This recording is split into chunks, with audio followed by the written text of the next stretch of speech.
Doctor NTR యూనివర్సిటీకి సంబంధించి BSc nursing, BPT, BSc MLT, paramedical ఈ కోర్సులకు సంబంధించి ఫీజు రియంబర్స్మెంట్ రావాలంటే మనకుండే ఎలిజిబిలిటీ క్రైటీరియా ఏంటి, ఏముంటే మనకు వస్తుంది, ఏమి ఎక్స్ట్రాగా ఉంటే మనకి రాదు, అవన్నీ మీకు ఈ వీడియోలో డీటెయిల్గా చెప్తాను. అండ్ అలాగే ఫీజు రియంబర్స్మెంట్ ఎలా వస్తుంది, రీసెంట్గా వచ్చిన ఫీజు రియంబర్స్మెంట్ అప్డేట్ కూడా మీకు అయితే ఈ వీడియోలో చెప్తాను అనమాట. వీడియో లైక్ చేయండి, కొత్తగా అయితే మన ఛానల్ చూస్తున్నారో సబ్స్క్రైబ్ అయితే చేసుకోండి, పక్కన బెల్ ఐకాన్ కూడా ఆల్ ఆప్షన్లు పెట్టుకోండి.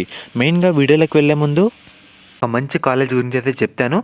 కాలేజ్ పేరు వచ్చేసరికి శాస్త్ర కాలేజ్ ఆఫ్ ఫార్మస్యూటికల్ మనకి ఎడ్యుకేషనల్ రీసెర్చ్ అన్నమాట. ఇది మనకి నెల్లూరులో అయితే ఉంది.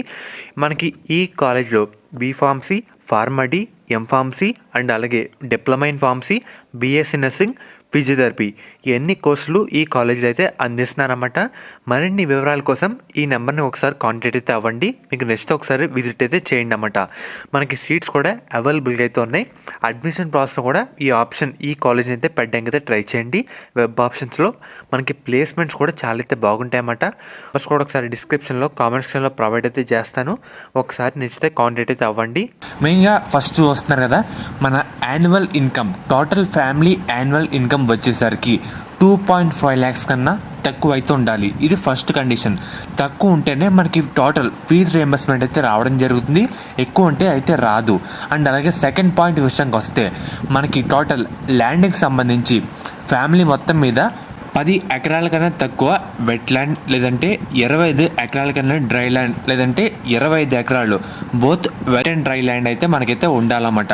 సో దీనికన్నా ఎక్కువ ఉంటే రాదు. అండ్ అలాగే తర్వాత మూడో పాయింట్ విషయానికి వస్తే మన ఫ్యామిలీలో ఎవ్వరు గవర్నమెంట్ ఎంప్లాయ్ అయితే ఉండకూడదు, దాంతోపాటు పెన్షన్ తీసుకున్న వాళ్ళు కూడా ఉండకూడదన్నమాట. సో ఇది మెయిన్ పాయింట్. అండ్ అలాగే తర్వాత మెయిన్గా మన ఫ్యామిలీలో 4 వీలర్ ఉన్న వాళ్ళైతే ఉండకూడదన్నమాట. ఇన్ కేస్ కార్ కానీ ఏమైనా ఉంటే మనకి ఫీజు రియంబర్స్మెంట్ అయితే రాదు. మనకి ట్యాక్సీస్ కానీ, ట్రాక్టర్స్ కానీ, ఆటోస్ కానీ ఉంటే మనకి వస్తుంది. ఓన్లీ 4 వీలర్కి అయితే రాదన్నమాట. యాక్సెప్టెడ్ అని చెప్పింది ఏంటంటే ట్యాక్సీస్, ట్రాక్టర్స్, ఆటోస్ ఈ మూడిట్లో ఏమన్నా మనకైతే వస్తుంది. 4 వీలర్ ఉంటే రాదు, ఇదైతే గుర్తుపెట్టుకోండి. అండ్ అలాగే తర్వాత 5వ పాయింట్ విషయానికి వస్తే మన ఫ్యామిలీకి సంబంధించి 1500 స్క్వేర్ ఫీట్ కన్నా తక్కువ ఏరియా అయితే ఉండాలన్నమాట. సో దానికంటే ఎక్కువ ఉండే మనకైతే రాదు.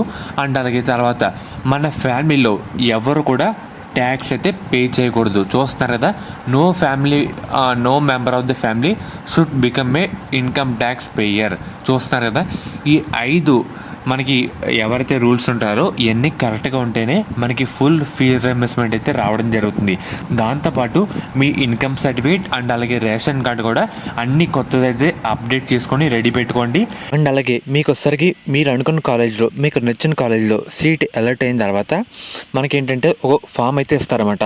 ఆ ఫామ్ ఫిల్ చేసిన తర్వాత మనకైతే ఎలిజిబుల్ అయితే అర్థం ఫీజు రియంబర్స్మెంట్కి. అండ్ అలాగే మన ఫీజు రియంబర్స్మెంట్ డబ్బులు కూడా ఇక్కడ నుంచి రీసెంట్గా 2 days బ్యాక్ ఒక అప్డేట్ అయితే రావడం జరిగింది. ఇక కళాశాల ఖాతాల్లోనే ఫీజు రియంబర్స్మెంట్ అయితే డైరెక్ట్గా జమ చేస్తారన్నమాట. ఇది వరకు మదర్ అకౌంట్లో పడేది, ఈసారి నుంచి అలా అయితే కాదు, డైరెక్ట్గా మీ కాలేజ్ వాళ్ళకే ఫీజు రియంబర్స్మెంట్ అయితే రావడం జరుగుతుంది అన్నమాట. డైరెక్ట్గా కాలేజ్ అకౌంట్లోనే డబ్బులు అయితే జమ చేస్తారన్నమాట. అండ్ అలాగే నేను ఈ వీడియోలో చెప్పిన రూల్స్ ఎవరైతే కరెక్ట్గా ఉంటారో వాళ్ళందరికీ ఫీజు రియంబర్స్మెంట్ అయితే రావడం జరుగుతుంది, లేదంటే ఫీజు రియంబర్స్మెంట్ అయితే రాదన్నమాట. ఇదైతే గుర్తుపెట్టుకోండి. అండ్ అలాగే మెయిన్గా ఎవరైతే కన్వీనర్ కోటాలో సీట్ వస్తుందో కొంత ఫీ అయితే పే చేయాలన్నమాట. అంటే కాలేజ్ తగ్గట్టు మనకి ఫీ అయితే ఉంటుంది. అండ్ అలాగే మనకి ఫీజు రియంబర్స్మెంట్ కూడా రావడం జరుగుతుంది అన్నమాట. మనకి హాస్టల్ ఫీజు అండ్ అలాగే డైరెక్ట్ కాలేజ్ ఫీజు కూడా వస్తుందన్నమాట.